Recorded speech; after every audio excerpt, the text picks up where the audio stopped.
துணையாவது நமச்சிவாயவே. நாம் பெற்ற இன்பம் பெருகை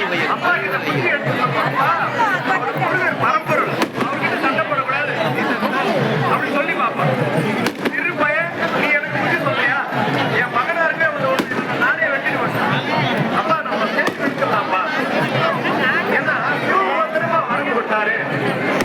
வரம் கொடுத்து அவரே அவர் மகன் நம்ம என்ன பண்ணுவோம்? அவருக்கு நம்ம வணக்கம் அவர்கிட்ட போய் போய் நியாயம் அப்பா.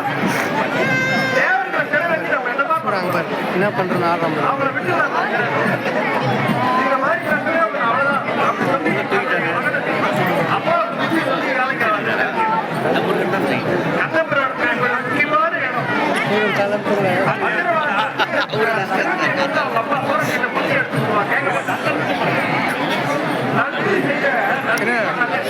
சூரியன் வதம் பண்ண போறேன். நீ பண்ணி அங்கே பாரு, அங்கே பாரு. சூரியன் அடிக்க போறேன், அடிக்கல. சூரியன் அடிக்க போறேன், சூரியன் அடிக்க போறேன், சூரியன் அடிக்க போறேன். ஒருத்தர் உதவி செய்யறது நன்றி மறந்தா கூட பாவம். என்னம்மா ஆனா நன்றி கொண்டு